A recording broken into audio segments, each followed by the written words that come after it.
Catherine, everyone's staying home due to the ice storm. Christmas dinner is canceled. Stay safe. My mom's text read.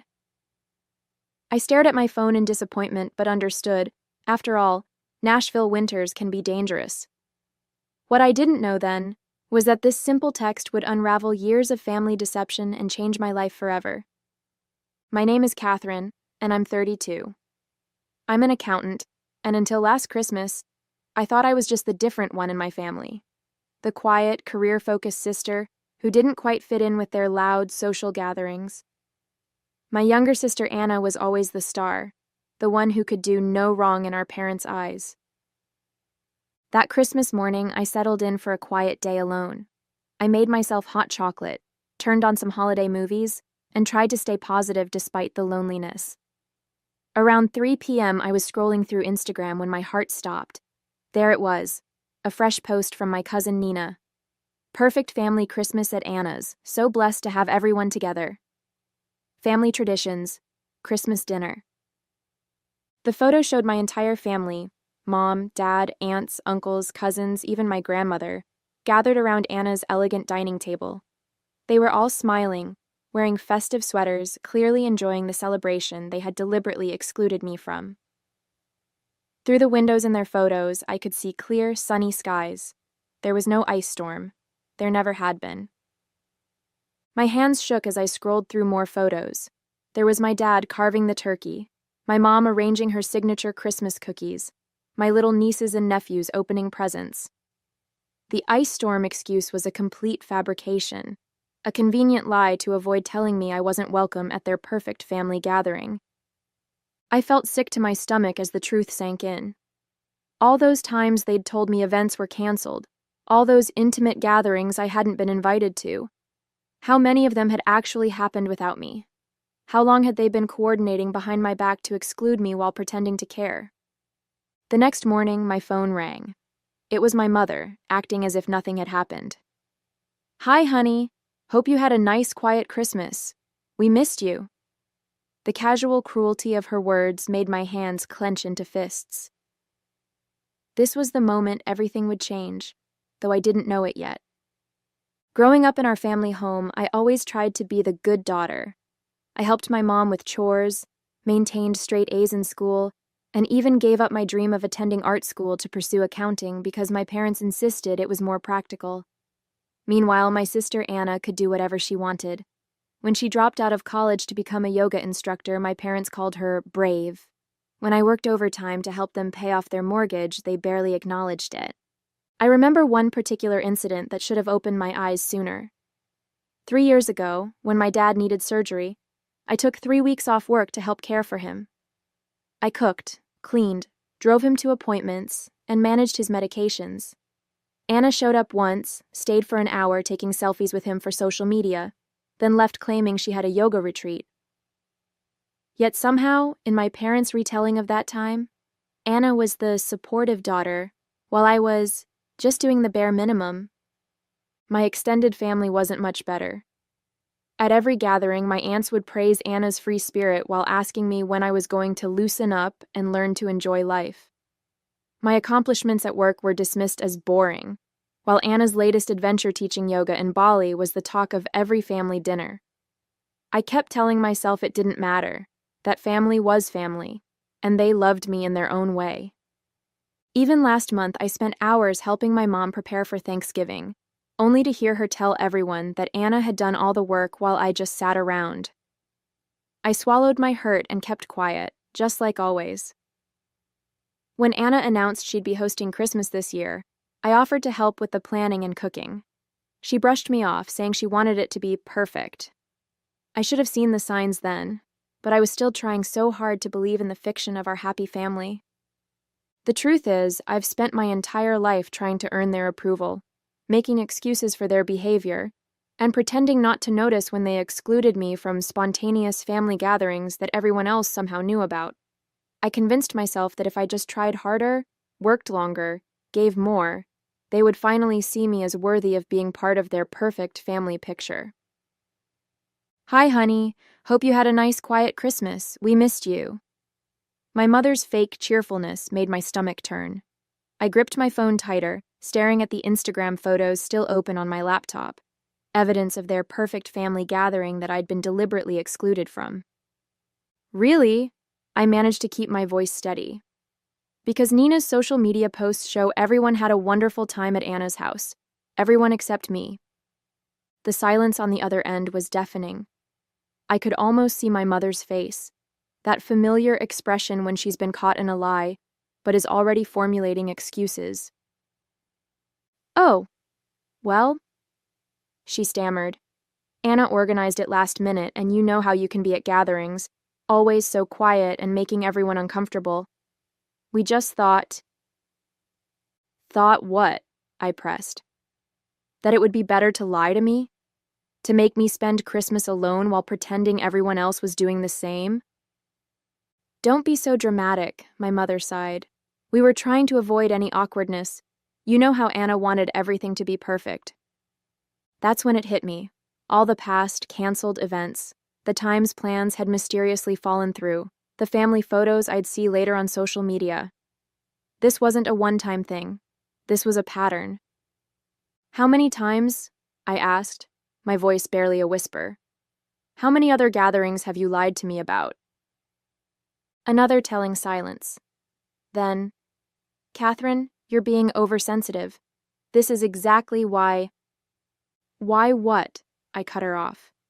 "Why you exclude me. Why you pretend I don't exist unless you need something. Why Anna gets to be the perfect daughter while I'm treated like an inconvenience?" "That's not fair," my mother protested. "We love you both equally. It's just, Anna puts in the effort to be part of the family. You're always so busy with work." I laughed bitterly. "Busy with work? You mean busy helping pay your mortgage? Busy taking care of Dad after his surgery? That kind of busy?" "Listen," my mother's voice turned stern. "If you're going to be like this, maybe it's better if we give each other some space. Call me when you're ready to be reasonable." The line went dead. I sat there staring at my phone as 32 years of memories suddenly shifted into sharp, painful focus. Every excuse, every dismissal, every misunderstanding, it had all been intentional. I wasn't the problem. I never had been. That was the moment I stopped making excuses for them. The moment I finally saw the truth. I didn't have a family. I had people who shared my DNA but treated me like an afterthought. After that phone call, something inside me snapped. I was done being the family doormat. I opened my laptop and started writing an email to my entire family: parents, sister, aunts, uncles, cousins, everyone who had been at that Christmas dinner. My fingers flew across the keyboard as years of pent-up feelings poured out. "I've seen the photos from Christmas dinner," I wrote. "The dinner I was told was canceled due to an imaginary ice storm. I want you all to know exactly what you've done. You didn't just exclude me from a family gathering. You coordinated an elaborate lie to make me spend Christmas alone." I attached screenshots of my mom's "stay home, everyone's doing the same" text messages alongside the social media photos showing their celebration. I hit send before I could second-guess myself. The responses started flooding in almost immediately. My Aunt Marie claimed they forgot to tell me the plans had changed. Uncle Robert suggested I was overreacting. My cousin Nina, whose posts had exposed their lie, quickly deleted all the Christmas photos and sent me a message saying I was causing unnecessary drama. Then came Anna's response. A long, condescending email about how I never make an effort at family events and how she just wanted one perfect holiday. She even had the audacity to suggest that excluding me was for my own good because I obviously don't enjoy family gatherings. But it was my parents' reaction that truly showed me who they were. Instead of apologizing, they went on the offensive. My mother started calling mutual family friends, spinning a story about how I was having some sort of breakdown. My father sent me a stern email about respecting family privacy and how airing our dirty laundry was unacceptable. "You've really done it now," Anna texted me. "Mom's crying, everyone's upset, and it's all because you couldn't just accept that maybe you're the problem. This is exactly why we didn't want you at Christmas." I felt like I was living in an alternate reality. They had deliberately excluded and lied to me, yet somehow I was the villain for exposing their behavior. The more I stood up for myself, the more they twisted the narrative. When I refused to back down and apologize, they escalated. My mother started showing up at my workplace unannounced, causing scenes in the lobby. Anna began posting vague social media updates about toxic people and choosing peace over family. My father threatened to cut me out of his will if I didn't get in line. Instead of intimidating me, their actions only confirmed what I had finally realized. This wasn't a loving family protecting itself from a difficult member. This was a toxic system desperately trying to maintain control over someone who had finally stopped playing by their rules. I decided then that I needed to do more than just expose their lies. I needed to completely break free from their manipulation. Little did they know, I was already forming a plan that would show them exactly what happens when you push away the one person who had always been there for them. A week after my confrontational email, I received an unexpected message from Rachel, an old family friend who had retired from managing my parents' finances years ago. "Catherine, I've been seeing what's happening with your family on social media. There's something you need to know. Can we meet?" I agreed to meet her at a quiet cafe downtown. When I arrived, Rachel looked nervous, clutching a manila envelope. "I've been carrying the guilt of this for years," she said, sliding the envelope across the table. "Your father swore me to secrecy, but after seeing how they're treating you now, I can't stay quiet anymore." Inside the envelope were bank statements and legal documents dating back 15 years. As I read through them, my hands began to shake.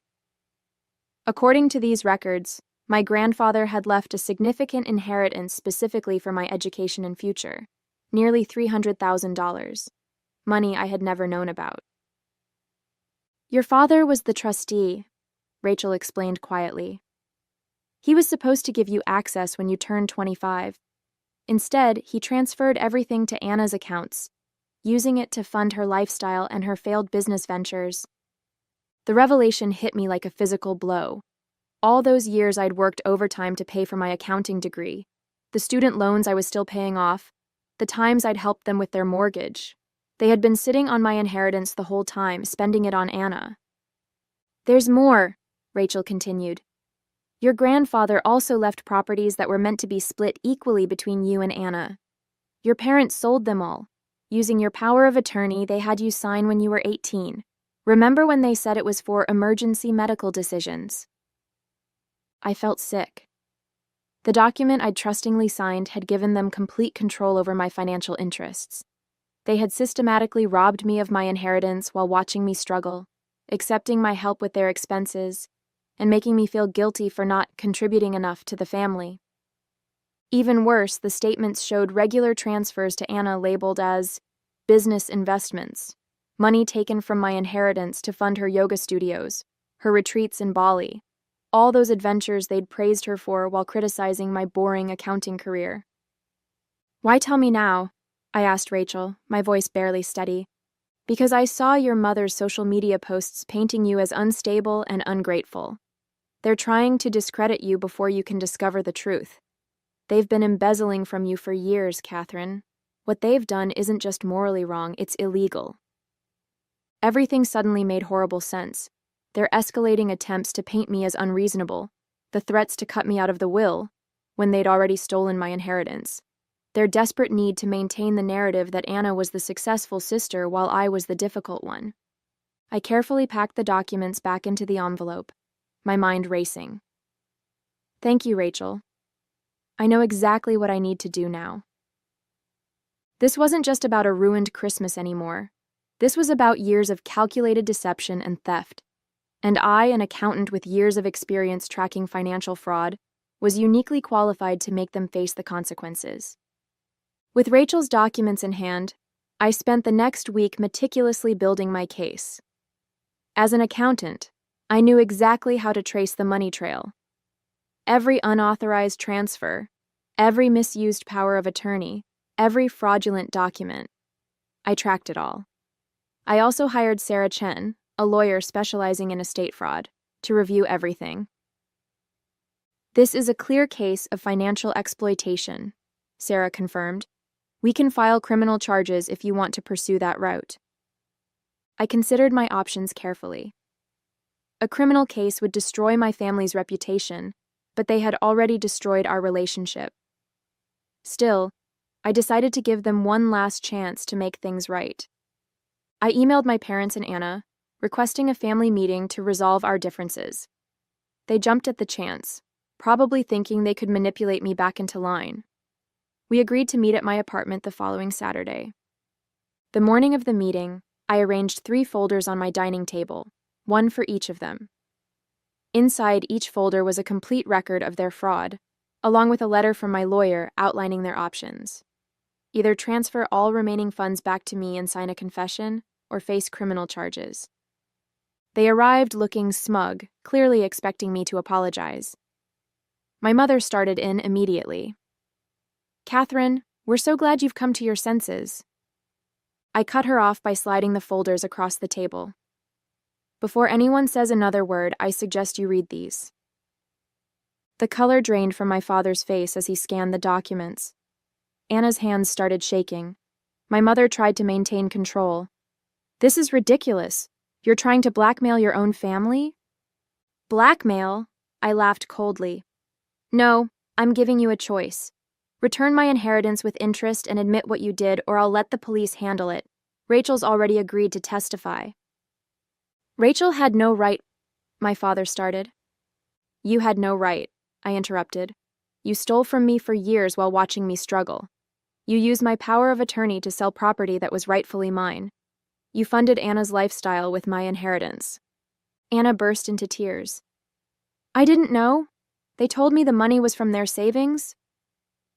"Don't lie," I replied calmly. "The transfers went directly to your accounts. You knew exactly what you were doing."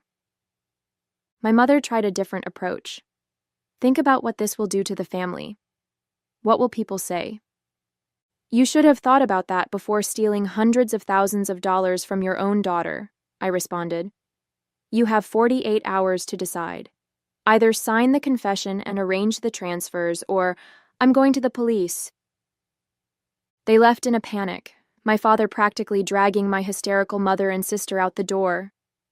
Within hours, the family group chat exploded with messages from relatives, all taking their side, of course. But I remained calm. I had truth and evidence on my side. "The ball's in their court now," I told Sarah over the phone that evening. "But something tells me they're not going to make the right choice." I was ready for whatever came next. After all, they had already given me the greatest gift, freedom from their manipulation. The 48-hour deadline came and went. Just as I expected, my family chose pride over honesty. They didn't sign the confession or arrange any transfers. Instead, they tried to destroy evidence, closing accounts, shredding documents, and even attempting to pressure Rachel into retracting her statement. What they didn't know was that I had already submitted everything to the authorities. The morning after the deadline passed, I formally filed charges. By afternoon, the police were at their doors with search warrants. I watched from my office as the story unfolded. My father was escorted from his workplace in handcuffs. Anna's yoga studio was seized as an asset purchased with stolen funds. My mother's carefully curated social media facade crumbled as she was arrested during one of her charity committee meetings. The family group chat exploded again, but this time with a different tone. Relatives who had dismissed my claims were suddenly quiet, as the evidence became public record. The local newspaper ran a story about the prominent family's fall from grace. All their years of maintaining perfect appearances ended in a single day. My phone buzzed with a text from Rachel. "You did the right thing. Your grandfather would be proud." She was right. This wasn't about revenge anymore. It was about justice. As I watched my family's carefully constructed lies unravel, I felt no joy, only relief. The truth was finally out, and I was finally free. 1 year later, I sat in my new home in Denver, watching snow fall outside my window. The court case had concluded months ago. My father and mother both took plea deals, agreeing to pay restitution. Anna's yoga empire had crumbled, and she'd finally gotten a real job as a receptionist. The perfect family image they'd worked so hard to maintain was gone forever. Most of the relatives who had enabled their behavior for years stopped speaking to me. But surprisingly, I found I didn't miss them. Instead, I had built a new support system, genuine friends who valued honesty over appearances, colleagues who respected my work ethic, and even a few distant cousins who reached out to apologize for their past behavior. Rachel came to visit me last week. Over coffee, she handed me an old photo album she'd found while cleaning out her office. Inside were pictures of my grandfather and me, moments I'd almost forgotten. In one photo, he was teaching me to fish, both of us laughing at something long forgotten. "He always said you were the strong one," Rachel told me. "He knew they favored Anna, but he believed you would overcome it." I touched the photo gently, remembering his kind smile. He had tried to protect my future through that inheritance, and though it had taken years, his final gift had ultimately given me something more valuable than money: the courage to stand up for myself and the freedom to build a life on my own terms. Sometimes the best revenge isn't about getting even, it's about getting free.